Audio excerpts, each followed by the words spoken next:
आप सभी का सुपर कंसेप्ट क्लासेस में स्वागत है। और आज की इस वीडियो में मैं आप लोगों को क्लास 12 इतिहास के टॉप 40 इंपॉर्टेंट एमसीक्यू क्वेश्चंस बताने वाला हूं, जो आप लोगों के एग्जाम के लिए बहुत ही ज्यादा इंपॉर्टेंट होने वाला है।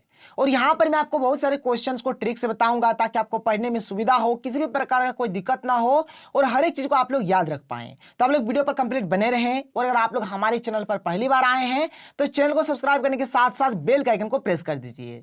तो देखिए, हमारे पास जो सबसे पहला जो प्रश्न है, क्वेश्चन नंबर 1 क्या है कि हड़प्पा की खोज किसने किया था। देखिए, बात बहुत सिंपल है, ट्रिक से याद करते हैं। देखिए, हड़प्पा, हड़प्पा से हम लोग याद रखेंगे हड़प, हड़प्पा से क्या याद रखेंगे, हड़प। अब देखिए, मान के चलिए कोई एक व्यक्ति है, अगर वो क्या करेगा, किसी दूसरे व्यक्ति का अगर हर एक चीज को अगर हड़प लेगा तो बाहर वाला आदमी क्या बोलेगा, अरे सब कुछ मत हड़पो, गरीब आदमी है, उसके ऊपर थोड़ा तो दया करो। ठीक है, सब कुछ मत हड़पो, उसके ऊपर थोड़ा दया करो। तो हड़प से हो गया हड़प्पा और दया से हो गया दयाराम साहनी। कोई प्रॉब्लम नहीं है, हड़प से आपका हो गया हड़प्पा और दया से हो गया दयाराम साहनी।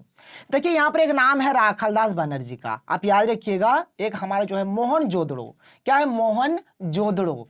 देखिए, जोदड़ो से आ रहा है जोड़ो, जोदड़ो से क्या आ रहा है, जोड़ो। तो हाथ कौन जोड़ता है, जो दास होता है, जो दास होता है वही तो हाथ जोड़ता है ना। इसलिए मोहन जोदड़ो का जो खोज किया था, किसने किया था, तो राखालदास बनर्जी ने किया था। इसी प्रकार से आप लोग याद रखिएगा। चलिए आगे चलते हैं, अगला प्रश्न देख लेते हैं। बहुत ही सिंपल और साधारण प्रश्न है। क्वेश्चन नंबर 2 क्या है, देखिए कि तोलने की इकाई के रूप में सिंधुवासी किस अंक या उसके गुणक का व्यवहार करते थे। देखिए, सिंधु में 100 है और यहां पर ऑप्शन में 16 में आपका 100 है, तो बस सिंधुवासी 16 का। ठीक है, मतलब यहां पर क्वेश्चन नंबर 2 का राइट आंसर हो जाएगा ऑप्शन नंबर डी। बहुत ही सिंपल है सर, सिंधु से 100, 16 से 100। आगे चलिए अगला प्रश्न देख लीजिए। क्वेश्चन नंबर 3 यहां पर क्या दिया गया है। क्वेश्चन नंबर 3 यहां पर हमें दिया गया है कि हड़प्पा सभ्यता किस युग की सभ्यता थी। देखिए, अभी मैंने आपको हड़प्पा के बारे में बताया कि हड़प्पा माने होता है हड़प। ठीक है, हड़प, हड़प जब कर रहा था, कोई व्यक्ति हड़प कर रहा था तो बाहर वाला आदमी बोल, थोड़ा तो दया करो, तो दयाराम साहनी ने खोज किया था।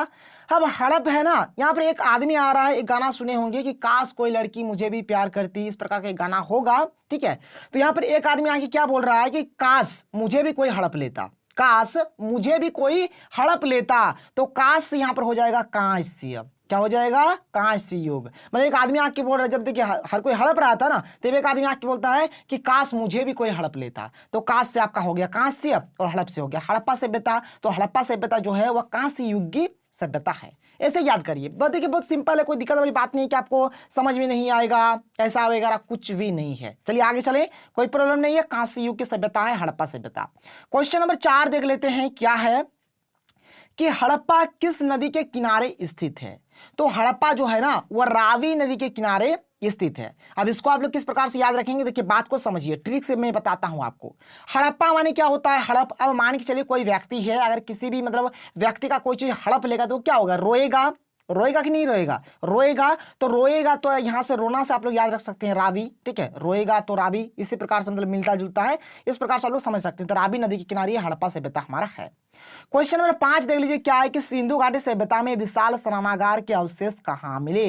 जो विशाल स्नानागार के अवशेष थे कहां मिला था, याद रखिएगा मोहनजोदड़ो में। कहां, मोहनजोदड़ो। क्वेश्चन नंबर 5 का जो सही आंसर हो जाएगा, क्या हो जाएगा, ऑप्शन नंबर सी बिल्कुल सही हो जाएगा, मोहनजोदड़ो में मिला था। देखिए, क्वेश्चन नंबर 6 जो है ना सर, यहां पर थोड़ा सा इस क्वेश्चन में कंफ्यूजन है। क्या कंफ्यूजन, बात को समझिए। क्वेश्चन दिया गया है कि सिंधु घाटी सभ्यता में सबसे विशाल नगर कौन सा था। देखिए, सबसे विशाल नगर का अगर बात किया जाए तो कहीं कहीं पर आपको राखीगढ़ी भी देखने को मिलेगा और कहीं कहीं पर आपको मोहनजोदड़ो भी देखने को मिलेगा। अब बात ये रहा, देखिए एक्चुअल में क्या होता है, राखीगढ़ी भी मतलब सिंधु घाटी सभ्यता का सबसे विशाल नगर है, लेकिन अधिकतर किताब वगैरह में जो उल्लेख मिलता है मोहनजोदड़ो का उल्लेख मिलता है। तो यहाँ पर जो क्वेश्चन नंबर यहाँ पर ये जो 6 इसमें बी और डी में कंफ्यूजन है, तो आप देख लीजिएगा अपने हिसाब से, आपको जैसा भी टिक करना है। लेकिन अगर मैं बात करूं गेस्ट पेपर का, जो आप लोगों का शर्मा गेस्ट पेपर या फिर वर्मा गेस्ट पेपर या फिर जो भी गेस्ट पेपर आया है, उसमें मैंने जो अधिकतर आंसर देखा है वहां पर अधिकतर आंसर दिया है आपका राखीगढ़ी, ऑप्शन नंबर डी दिया है। लेकिन इस क्वेश्चन नंबर 6 को आप लोग थोड़ा सा एक बार चेक कर लीजिएगा, क्योंकि यहाँ पर मोहनजोदड़ो भी होता है और राखीगढ़ी था पहले, लेकिन अधिकतर जो उल्लेख मिलता है मोहनजोदड़ो का ही अधिकतर उल्लेख मिलता है, लेकिन गेस्ट पेपर में राखीगढ़ी आंसर दिया है, आप लोग देख लीजिएगा। क्वेश्चन नंबर 7 क्या, देख लीजिए। क्वेश्चन नंबर 7 बहुत ही सिंपल क्वेश्चन है कि कोलकाता में स्थित एशियाटिक सोसाइटी की स्थापना किस वर्ष हुई। तो इसका जो स्थापना हुआ था 1784 में हुआ था। कब, 1784, ऑप्शन नंबर सी बिल्कुल राइट आंसर हो जाएगा। 7 का क्या हो जाएगा? ऑप्शन नंबर सी हो जाएगा। क्वेश्चन नंबर 8 क्या है देख लीजिए। क्वेश्चन नंबर 8 है हमारे पास कि सिंधु सभ्यता की उत्तरी सीमा क्या थी? सिंधु सभ्यता की जो उत्तरी सीमा थी उसको हम लोग बोलेंगे मांडा। क्या था? मांडा इसका सही आंसर हो जाएगा। 8 का क्या हो जाएगा? ऑप्शन नंबर सी बिल्कुल सही आंसर हो जाएगा। क्वेश्चन नंबर 9 क्या है देख लीजिए। क्वेश्चन नंबर 9 यहाँ पर दिया गया है कि सिंधु घाटी क्षेत्र के लोग भोजन को मीठा बनाने के लिए किसका प्रयोग करते थे? तो उन लोग शहद का प्रयोग करते थे। क्वेश्चन नंबर 9 का राइट आंसर हो जाएगा ऑप्शन नंबर सी। आगे चलिए क्वेश्चन नंबर 10 देख लेते हैं। क्या है कि हड़प्पाई लोग नीला लाजवर्द मणि कहां से प्राप्त करते थे? तो ये जो था कहां से प्राप्त करते थे? ये हो जाएगा आपका सरतुघई से। ठीक है, ऑप्शन नंबर ए बिल्कुल सही हो जाएगा। 10 का राइट आंसर हो जाएगा ऑप्शन नंबर ए। चलिए आगे चलिए क्वेश्चन नंबर 11 देख लेते हैं। क्वेश्चन नंबर 11 क्या है देखिए। हड़प्पा सभ्यता के लोग सोना कच्चा माल के रूप में कहां से प्राप्त करते थे? तो सोना जो था वो दक्षिण भारत से प्राप्त करते थे। 11 का राइट आंसर हो जाएगा option number B. Question number 12 क्या है देख लीजिए। क्वेश्चन नंबर 12 है कि 1838 ईस्वी में ब्राह्मी लिपि को पढ़ने में सर्वप्रथम सफलता किसे प्राप्त हुआ था? तो जेम्स प्रिंसेप को हुआ था। किसको? James Prinsep. ठीक है, क्वेश्चन नंबर 12 का राइट आंसर हो जाएगा option number A. Question number 13 क्या है देख लीजिए। यहां पर क्वेश्चन नंबर 13 है कि मौर्य काल में किस लिपि का प्रयोग सर्वाधिक हुआ है? तो मौर्य काल में जो सर्वाधिक जो लिपि का प्रयोग हुआ है उस लिपि का नाम है ब्राह्मी लिपि। ऑप्शन नंबर डी इसका सही आंसर हो जाएगा। 13 का क्या हो जाएगा? डी हो जाएगा। क्वेश्चन नंबर 14 देख लीजिए। क्वेश्चन नंबर 14 क्या दिया गया है कि अशोक की कलिंग विजय का उल्लेख किस शिलालेख में मिलता है? तो ये जो आपका है सर ये 13वीं शिलालेख में मिलता है। ऑप्शन नंबर सी इसका राइट आंसर हो जाएगा। और ये जो अशोक था, अशोक का जो जीवन का जो अंतिम युद्ध था ये कलिंग का युद्ध ही था। और कलिंग का जो युद्ध था ये अशोक और कलिंग के राजा के बीच हुआ था। क्वेश्चन नंबर 15 क्या है देख लीजिए। यहाँ पर क्वेश्चन नंबर 15 दिया गया कि हाथी गुफा अभिलेख किससे संबंधित है? तो ये जो आपका हाथी लेखा अभिलेख है ये आपका खारवेल से संबंधित है। 15 का राइट आंसर हो जाएगा option number D. Question number 16 देख लेते हैं। क्वेश्चन नंबर 16 यहाँ पर क्या है कि राजगीर कितने पहाड़ियों से घिरा हुआ था? तो राजगीर 5 पहाड़ियों से घिरा हुआ था। 16 का right answer option number B हो जाएगा। क्वेश्चन नंबर 17 क्या है देख लीजिए। यहाँ पर क्वेश्चन नंबर 17 की पाटलिपुत्र की स्थापना किसने की? पाटलिपुत्र का जो स्थापना किया था उदयन ने किया था, याद रखिएगा। ठीक है, यहाँ पर उदयन है लेकिन उदयन हो जाएगा इसका सही आंसर। देखिए उदयन ने स्थापना किया था, इस बात का आप लोग ध्यान रखिएगा। और चंद्रगुप्त मौर्य ने वहां पर अपना साम्राज्य खड़ा किया था। ये बात क्लियर हो गया आपका, क्योंकि बहुत सारे बच्चे कंफ्यूजन में है। कोई कोई बोल देंगे सर चंद्रगुप्त मौर्य इसका आंसर होगा। तो सर चंद्रगुप्त मौर्य इसका आंसर नहीं होगा। पाटलिपुत्र का जो स्थापना किया था उदयन ने किया था, लेकिन चंद्रगुप्त मौर्य ने वहां पर अपना साम्राज्य स्थापित किया था। इस बात का आप लोग ध्यान रखिएगा। तो 17 का राइट आंसर हो जाएगा ऑप्शन नंबर डी बिल्कुल सही आंसर हो जाएगा। क्वेश्चन नंबर 18 देख लीजिए। क्वेश्चन नंबर 18 हमारे पास क्या है? तो क्वेश्चन नंबर 18 है कि इंडिका के रचयिता कौन थे? तो इंडिका के जो रचयिता थे मेगास्थनीज थे, याद रखिएगा। मेगास्थनीज इसका सही आंसर हो जाएगा। ये जो मेगास्थनीज है ये चंद्रगुप्त मौर्य के दरबार में आया था।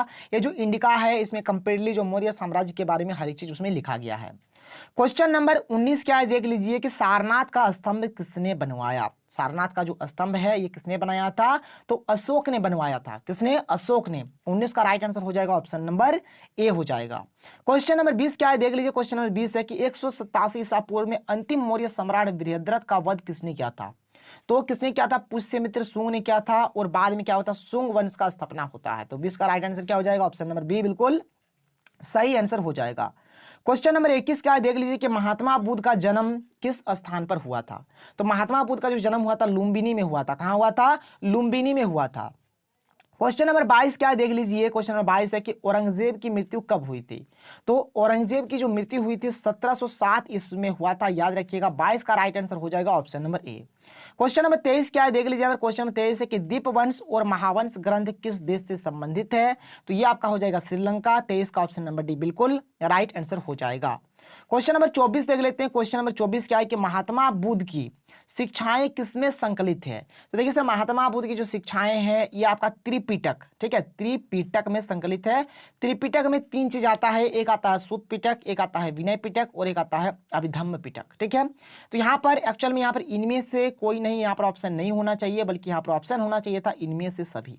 क्या होना चाहिए था? इनमें से सभी। यहाँ पर थोड़ा मिसप्रिंट है, तो इसका एक्चुअल में राइट आंसर हो जाएगा ऑप्शन नंबर डी होता, लेकिन इनमें से सभी इसका सही आंसर होगा। सुत्त पिटक, विनय पिटक और अभिधम्म पिटक ये सब के सब आपका सही आंसर होगा, क्योंकि महात्मा बुद्ध का जो शिक्षा है उसमें वो त्रिपिटक में संकलित है। त्रिपिटक में हर एक चीज है। और त्रिपिटक में ये तीनों चीज आता है, आप लोग चाहे तो देख सकते हैं। चलिए क्वेश्चन नंबर 25 है, देख लेते हैं क्या है कि अकबर की मृत्यु कब हुई थी। तो अकबर की जो मृत्यु हुई थी कब हुई थी, तो 1605 ईस्वी को हुई थी। ठीक है, 25 का right answer option number D बिल्कुल सही आंसर हो जाएगा।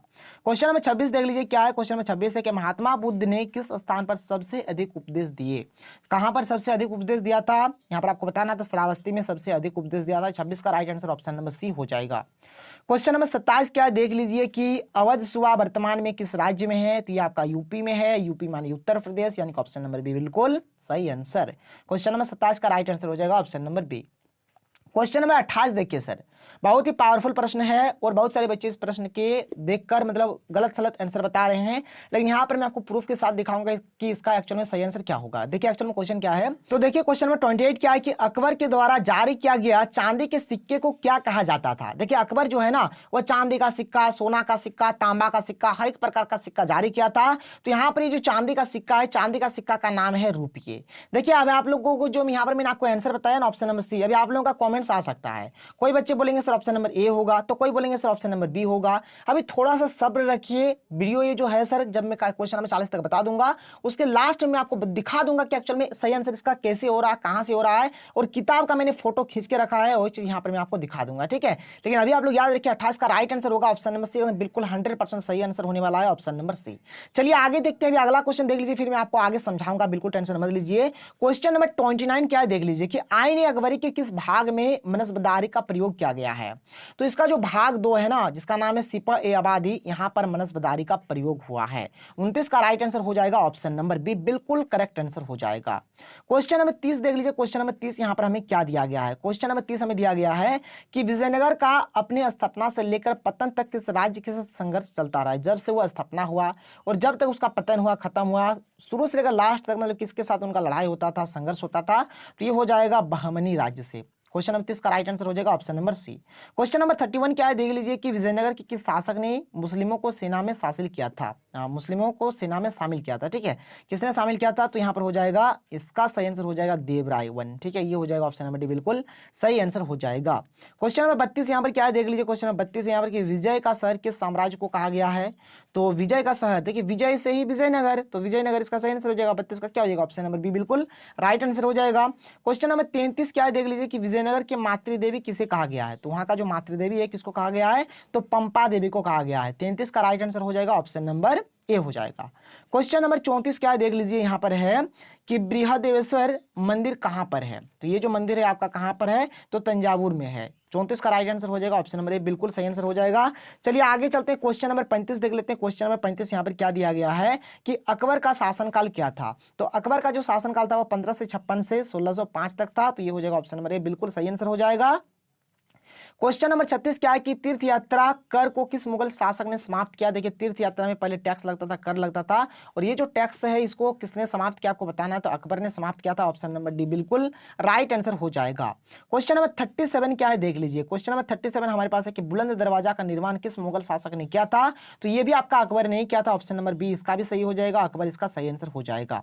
क्वेश्चन नंबर 38 देख लीजिए सर, क्वेश्चन नंबर 38 क्या है कि चांदनी चौक जो कि दिल्ली में है का डिजाइन किस मुगल महिला ने तैयार किया। यहाँ पर 4 ऑप्शन आपको बताना है किसने किया था। तो जहां आरा ने किया था, ऑप्शन नंबर सी इसका सही हो जाएगा। 38 का ऑप्शन नंबर सी होगा।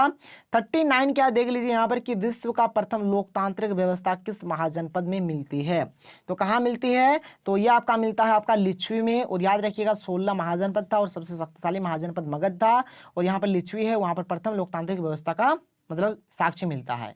क्वेश्चन नंबर 40 देखिए जो कि हमारा लास्ट क्वेश्चन है, क्या है कि बुद्ध की मानवाकार मूर्ति पहली बार किस कला में बनाई गई। ठीक है, तो इसका सही आंसर हो जाएगा ऑप्शन नंबर ए, मथुरा कला इसका सही आंसर हो जाएगा। गेस्ट पेपर में भी वही दिया गया है, और मैंने भी 1-2 जगह पे सर्च किया तो मथुरा कला ही दिया गया है। 40 का राइट आंसर हो जाएगा ऑप्शन नंबर। तो चलिए अब मैं आपको दिखा देता हूं, जो मैंने आपको मुगल काल का जो सिक्का वाला बताया ना, देख लीजिए यहाँ पर साफ साफ दिया गया है। देख लीजिए यहाँ पर क्या दिया गया है कि मुगल कालीन सिक्के। देखिए मुगल कालीन सिक्के यहाँ पर कौन कौन से सिक्के थे, जैसे कि मैंने आपको रुपया बताया ना, तो रुपया ये हमारा एक चांदी का सिक्का था। ठीक है, ये जो दाम है, दाम ये हमारा हमारे एक तांबे का सिक्का था, ठीक है। और जो हमारा एक था ना सर, जैसे कि वहां पर आप लोगों ने देखा होगा, जैसे वहां पर लिखा हुआ है दिनार। दिनार जो दिनार था ना, ये दिनार जो था ना, ये सोने का सिक्का था, सोने का। तो यहाँ से आपका कन्फ्यूजन क्लियर हो जाता है। देख लीजिए, रुपया जो है वो चांदी का सिक्का है, दाम जो है तांबा का सिक्का है, जलाली जो है वो भी चांदी का सिक्का है, इलाही जो है ये भी आपका सोने का सिक्का है, ठीक है।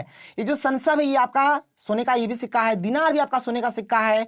ये जो जीतल है आपका, जीतल ये आपका तांबा का सिक्का है। तो यहाँ पर आप समझ सकते हैं कि सर यहाँ पर क्या एक्चुअल में इसका सही आंसर होगा। तो शायद आप लोगों को वीडियो पसंद आया होगा। अगर वाकई में वीडियो पसंद आया तो वीडियो को लाइक करिए। तो मिलते हैं अगले वीडियो में। थैंक यू, जय हिंद।